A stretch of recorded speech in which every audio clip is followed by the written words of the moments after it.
Hi, this is Jerry Maynard with Soul Success, where we come on the air every Thursday at 7 o'clock p.m. We want to thank you for joining us on our Facebook page and our YouTube page. We want to thank you so much for being a supporter, and we hope that we've been empowering to you. We ask the question every week, how much do you love yourself on a scale of 1 to 10?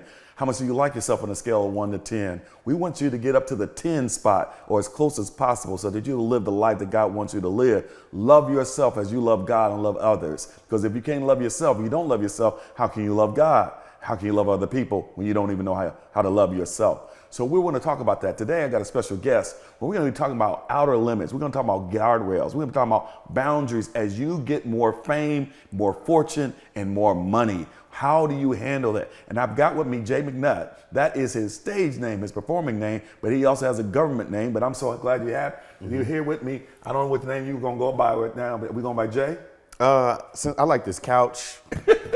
So I feel a little dignified. Whenever I'm in a room with a bunch of windows like this, I am Elijah J. McNutt. Yeah, all right, I like that, man. Government here. Yeah, this couch is nice. Thank you, man. Yeah, I appreciate it. I picked it out myself. Hey, you did? Yeah, designed the whole place. Cool. The whole place? Yeah, designed the whole place, Wow, man. wow, Yeah. wow. That's cool. Pretty It's proud beautiful, of it. man. Great job. Thank you. Lovely home. God has been good. Amen. Yeah. So Blessed. let's talk about this. You are a performer, a chef. Yeah. You are a writer, producer, a comedian, and an actor, right?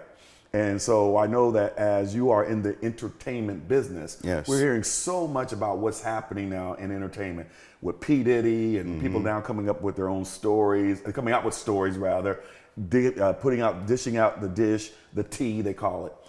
What do you think about like Shay and Cat Williams and what happens? Because those are comedians. You're a comedian. You're in entertainment. What did you think about Cat Williams and Shay and then the aftermath? I thought it was great for Shay, good for comedy. People are saying, like, comedians are beefing now because they were already beefing. Okay. They didn't talk to each other. They might have had shows together but wanted to be on this side of the room, or they publicists knew when to bring him because this person was going to be there at 7, this person. All of that stuff was already going on and happening. And a lot of people knew about it. Everybody just didn't know about it. Okay. And that's what the media was supposed to do. Let's talk about it. Let's put it out here so everybody knows. And that's what it was here for. Do you feel that Cat Williams crossed the line and exposed things that should not have been exposed, that should have been kept in-house among comedians? No, he didn't tell everything. I'm sure there's a bunch of stuff Cat Williams left out. He knew exactly what he was doing. I don't think it was wrong, because anybody else can come out and say those things. Right. And then it wouldn't have been, people have already came out and said those things, but it wasn't as credible. Now that Cat Williams is saying it, now it's like super credible. Everybody's like, oh yeah, it's true. Right. So that's what the only real what made it such a huge phenomenon. Right. You know? Well, see, I look at it this way. Like, I sometimes I would think that if I'm a lawyer, so if I'm in the legal business, we're in the court, and then, some of my colleagues, some of the things are happening, I got to ask myself, am I crossing the line by exposing to the public things that I saw behind the stage, or things that I saw among us being colleagues coming up in the business, that it's almost kind of like the unwritten rule that you just don't say certain things. Did you say that don't apply to comedians? No, I don't think so. You've heard other comedians, Kevin Hart, what did he say? Cat Williams, you chose drugs, and he put that out there, Wow. And it wasn't on a podcast. It was on probably the Breakfast Club, something big like that. So these comedians have already been against each other. Okay. He just had his time to get his lick back, and it was on a huge platform, Right. So created a huge platform. Right. It made Shay. It made Shay. Yeah. I don't understand why he picked that name.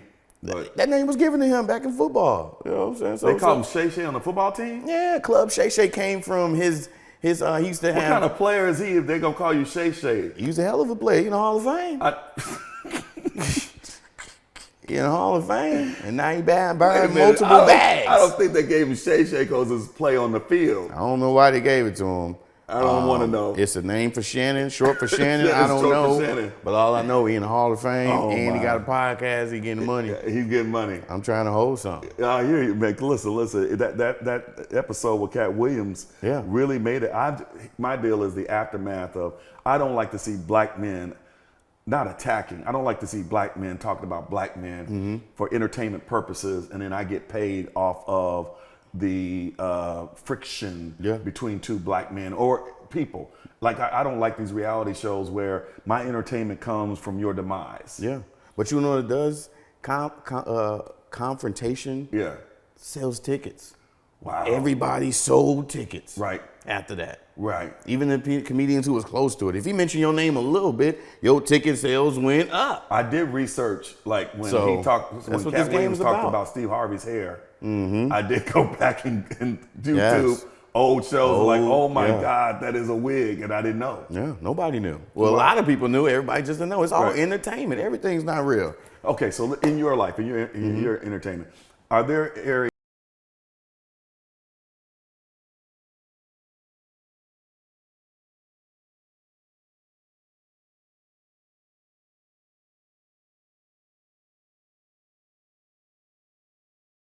And things talking about myself. Okay. So it kind of opens me up to be able to talk about everybody else. So because I'm already speaking about myself Right. in this low form, and you're like, oh my God, I can relate to this dude. So me Right. saying something to you is never going to upset you. And Okay. even if it does, I'm already know how to decode that and Right. switch it up. I do it all the time. Okay. So I think it's like I would never cross lines because we're already there. It's like we're family already. I'm just up here saying what I know was going Right. to make you have a better reaction or a different day. Yeah. Type of thing. So that's where I'm coming from. So when you're pouring out of yourself and you're Mm-hmm. talking about yourself, how do you make sure that you protect your soul in the business, in the entertainment business? Because there's the Yeah. art and then there's the business yeah. side.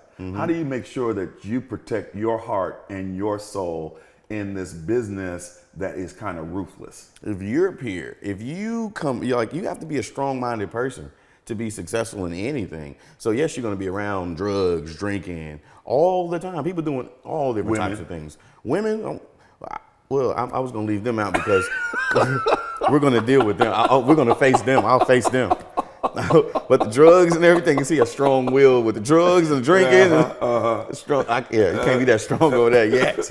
We're working on that. But yeah, you can see everything. Come on, man. Some people got Yeah. into rapping and then got Yeah, into everything. playing music in athletics Yeah. to get the women. Yeah. Elijah, is that your story? Elisha, but yeah. Elijah's a great name. I don't think people get into comedy like I'm finna get the girls. Really? Yeah, that ain't comedy. Like, you know what I'm saying? Most dudes who get comedy and girls, they was already getting girls. Like unless you once you break and you're a huge person, then all the girls and all that's coming. But nobody's getting comedy. Don't got too many like cool, pretty boys who trying to get up all now. That ain't comedy. You know what I'm saying? So comedy, once you get all the way up there, now they just they wreaking havoc on the system. So I got to tell a secret. I want them to know. Tell you a secret. Cool. So I was 26, 27 years old. I'm in Chicago. I lived in Chicago at the time. I go to a comedy event. There's a woman up there. There was a club that had 3 levels, and I can't think of it. Okay, it'll come to me anyway. So we were on the 2nd level comedy show. She's up there, not my type. I'm not attracted to her, but she picks me out, starts talking, does make me a little part of the show, crowd working, you called it. And so then at the end of the show, she comes over. She was like, hey, so what's up? And I was like, hey, what's up? I enjoyed you. Yeah, you were funny. She's like, yeah, I travel, blah, blah, blah. I live in LA, so on. So I'm like, oh, okay. She says, well, I picked you. And I said, you what? She said, "I picked you." I said, what do you mean you picked me? She's like, listen, I'm staying at the so-and-so. Yeah. And I'm like, okay. So I'm supposed to like you because you are on stage, spotlight. And I'm like, nah, it ain't happening tonight. But that's how it works. Yeah. Because if you go to most cities, Kevin Hart's not coming this weekend. I'm here. So you are the Kevin Hart for that weekend. So they're going to treat you the exact same way. I'm telling you, I was fame is what's it called? Aphrodisiac? Aphrodisiac. Fame is whatever she thought was famous that night. So you was the famous man that night. Yeah, so that's how I operate. You know? That's how you operate. I done been to some cities and it's, and they've been like, hey, what you doing? Right. Going to church tomorrow. The Cathedral of Praise. Yeah. So he coming to Cathedral. I'm coming to the Cathedral. Come to the Cathedral. Yeah, I might bring her with me. Bring your ties too. Bring ye all tithes into the storehouse. Right, that's it. I love it. Okay, you know some words. I know some words. Yeah. So we see the story after story after story about Sean Combs. Oh. And it saddens my heart. It saddens my heart because of the victims, but it saddens my heart because I see this all the time, much, much older than you. Historically, I have seen people be built up just to be torn down. Yeah. I don't know what he's done. I wasn't there. I don't know. I can see what's in the indictment. But I have seen so many people to be built up only to be torn down. Yeah. And I hate when I see black men and black women built all the way up. And part of it's him braggadocious and all that. But I just, okay. And then I saw that film of him beating that poor woman in the hotel, whatever. That's horrible. Yeah. But how do you deal with the excessiveness of the things that could really, steal your soul? Yeah. And then have you ever been offered something that you were like, you know what, I'm not selling my soul for fame as you go higher and higher in your career? I think what most people don't take heed to their warnings. You're gonna get a bunch of these warnings. As soon as before Diddy went past, he done had a bunch of warnings. Okay. I'm on the first time he seen that video. Right. They brought that video to him a long time ago. Yeah, he supposedly paid for the video so it would disappear, and it didn't. Yeah, you can take heed to your warnings. They're gonna come to you. Right. Like, if I don't stop, somebody told you, man, if you don't stop doing this, right, this is gonna happen. Right. How many times people told R. Kelly that, bro? Right. Like they done talked to these guys before, but once you reach this certain level of I am this, you start to realize that you start thinking you're bigger than life. You might be your own God, or you might be the God. Right. If you can change all of these lives, you think you might be God. Right. So you're gonna hurt them in a different way as well. So I believe that he didn't take heed to his warnings. I think you gotta stay who you are, stay humble. You know what I'm saying? If you're humble and you've been humbled and God has humbled you, you gotta stay there and understand that once you get to these different levels, all of that stuff is gonna be right there. Right. So what are you gonna do? You know what I'm saying? My warnings is already here. People making these mistakes already for me. Right. So you just watch what they're doing and understand that he's been warned. I look at certain men who didn't get popularity until older age, so they don't know how to deal with it because they didn't have money. Yeah. So they don't know how to deal with money. They didn't have women, so they don't know how to deal with themselves and the women. They didn't have fame. But when you were successful, when nobody knew you, you handle it a lot different than when you get it at a later date because you already had it. You already been there. It ain't. I watch that all the time in this game. Guys who I can tell people who aren't used to success. Right. They start talking about what they're doing. Right. Like if you're successful, you don't need to talk about what you're doing or what you got. I told a comedian the other day, stop trying to group everybody, all the people who are winning together. You keep winning. You're gonna be accepted. Keep winning. You're gonna be accepted. Somebody will come up to you and tell you killing the game. Right. You don't need to make everybody know that you are part of killing the game too. Do you prefer fame or money? I prefer the money. Okay. I definitely prefer the money because I could be the writer. So you could be the writer on SNL killing it and not have to have your name in lights. My name will be in the lights because I know both sides. Okay. I know both sides and I operate on both sides of the game. So right now, like the person who gets that check first, he's gonna see the money. He knows how to pay everybody. So that's the position that I'm putting myself in, not just being a work for hire. Okay. Like Kevin Hart already put this platform out there for us to model. Right. So you're not just being a work for hire. You're working on putting yourself in those positions that then you can. So if I'm the one who's putting the whole production together, and I'm the artist, I can place myself right here, and still make sure that this whole production is going to be sold properly, marketed properly, and everything that a perfect way. So that's the way you put yourself in a different position to be able to have that fame and the money at the same time. I've always enjoyed being the lieutenant to the general because I could be effective, strategy, make sure that we have success, but not have the spotlight on me. Yeah. I would not know what it's like to be I couldn't be a Michael Jackson, a Michael Jordan. I couldn't be a P. Diddy. I can't walk down the street, because I don't like that. I couldn't be I'm already in a fishbowl. Yeah. One of the things about being pastor of a church our size is when I was a pastor of a church, we had 75 members. Wasn't nobody wanting to know what's in my cup of coffee. No, Right. right. I'm at this, drinking my cup. Nobody asking. Right. And then all of a sudden you become a pastor of a church that has thousands of members. Now you're in a fishbowl. Yeah. And I've always been struggling with this thing, saying to God, I understand, that I have to now carry myself in a way where I'm always conscious of people observing, and then everybody feels they can come up to you. Yeah. Do you deal with that? And are you concerned about the fishbowl effect or the brightness and the heat of the spotlight? Nah, bring it all to me. I want it. I want it all. Bring all the smoke, bring everything, bring it my way. Even the jealousy and the envy? It's here. It's on me regardless. I'm wearing my coat. I have to. I've been the second guy, the guy behind, the lieutenant to the general. I've been that guy, helping out, doing the job the full the right way. Right. And that's how I know how to be an effective person. That's how I know how to be an effective general. Okay. Understand that position and all these positions to be an effective general. So now you can bring all them lights, bring all the hate, bring all the scrutiny. But to whom much is given, much is required. Right, You got to take it all. Right. Dude, I mean, for such a young person, man, you're very, very mature. People used to ask me all the time, how did you make it successful? I said, I got my butt kicked a whole lot. Yeah.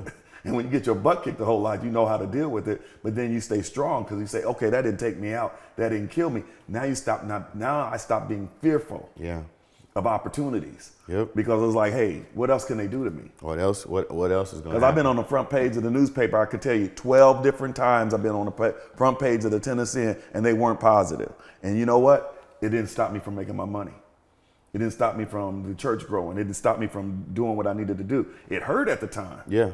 To have people being quoted, especially my peers. I had a preacher one time telling me he needed to stop focusing on poverty and this and that and take care of his taxes. Yeah. Because he didn't pay my taxes one year. And so they found out, he needed to stop doing this and focus on paying this. And I'm like, people love, man. They love when they see you take a L. Come on, man. They think you winning all the time. Right. They don't know what the surface, the L's you taking that they don't see. Right. Oh, when you take a L, they can see. Oh, they love it. But you grow more from an L than you do from a W. You do. And that's why you got it. And that's why you have to take them. That's why you have to take them. That's why you got to remove that fear. Yeah. Take that L. And I'm telling you, that W is going to feel so good. So tell me where you're going to be in 10 years. In 10 years, I will be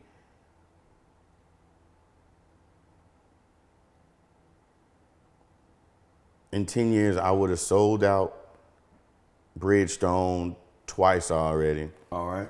I would have sold out the United Center back in Chicago already. My company, my production company, Inevitable Entertainment would now be opening its own studio, along with other friends and collaborations and things. I open its own studio, pushing out films, content, and all mediums of everything. We're going to be pushing those, focusing on great stories. I have a wife. Yeah. 10 years? Yeah, I have a wife. I was trying to see if 10 years was good enough time for me to prep. I'm prepping for you, love. Yeah. Good. I think, just in the comedy career, just doing great, writing, working, and continuing to be just do more great things. Good. Good. All right. Well, I appreciate you. So we're going to start. What about you in the next 10 years? Man, great point. So in 10 years, number one, I want to have a healthier relationship with God, that I have gotten rid of pride. Okay. Pride is my big weakness. It is, you'll ask me, how you doing? I'll be like, hey, I'm great, fantastic. When I know in the inside, I'm not. And because of pride, I want to carry myself in a way that it portrays that of success always. I'm always on. So I used to be a politician. I used to be an elected official. You never come out and somebody's like, oh, how's it going? Like, oh, it's horrible. No. You're like, oh, it's fantastic. Everything's great. The city's fantastic. We're doing this. So you're always on. And so then you come home, then you take the cape off, right? And you hang it up, right? So one, that's one. Number two, to be healthier physically, blood pressure normal, high cholesterol gone, that my relationship with my son, to be strong. I want to see him in 10 years, that he is so successful, living his dream, because that's where I put my seed. I do everything to make sure that he has opportunities I've never had. I want to make sure that he doesn't have to go through the trappings and the failures that I did. He's gonna have his own, but I don't want him to have to deal with the stuff I had to do when I was broke, when I had to pay for college myself, and all the things I had to do to pay for college. Yeah. I don't want to ever have him go through that. And then finally, with the church, man, I want to be able to say that we've done $2 million in scholarships, that we help businesses grow, that we move the needle on unemployment, that we move the needle on homelessness, that we were able to help people who didn't have homes get homes, people that did not have hope get hope. I want to be able to say that we touched the lives of 510 years, 500,000 people. I don't need 500,000 members, but we touched the lives of 500,000 people, either because they needed prayer and got healing. 2, they needed a job. We helped them get a job. We helped create jobs, homes for people. We moved the needle on mental health. I want to see Black community spiritually, mentally, emotionally healthy. And I'm hoping that our culture will begin to change, where we don't put such an emphasis on the sexual promiscuity. Is that the word? Yeah. And more on our collected wealth, our collected success, and less on the ratchetness. I think things go swinging a pendulum, and I wanted to get back to more Martin Luther King and less like Glorilla. Yeah. So that's where I am. We can't take Glorilla out all the way. We're gonna need a little bit of Glorilla and Dr. King at the same time. I think that's a perfect balanced Black community. Yeah. Play a bunch of speeches and then play Glorilla. And then go to the club. Yeah, for a little. They go bit. to church. Yeah, definitely going to church. Right. So Yeah, definitely going to church. So go to the civil rights protest. Go to the movement. Go to the concert. Go to the cathedral. That's right. That's exactly right. And then your life, that's balance. That's a balance. Yeah, because I do believe in going and being entertained, and I love comedy shows. I used to go to Zanies all the time. Yeah. I was just there where I'm always there, so you Yeah. can catch me anytime there. That's awesome. That's awesome. Well, man, it's been a pleasure not only talking with you, to get to know you. And I just want you to talk about December and what's happening in December. Oh, yeah. Oh, December 7th. We'll be at City Winery Nashville. December 7th at 7 p.m. Super dope lineups. We're turning Music City into Comedy Country. We have a residency with City Winery, so we're there every month. Awesome. So, and across the nation as well. Okay. All City Winery. So, but December 7th, we'll be at City Winery Nashville. Come check us out. You got to give your website or whatever you got. You can head over to cityoflavescomedy.com, or you can go to Facebook, City of Labs, Instagram, City of Labs, everything City of Labs, Google City of Labs. Go to City Winery website. You'll see City of Labs on there. Okay. Any city you're in. So you could be in New York.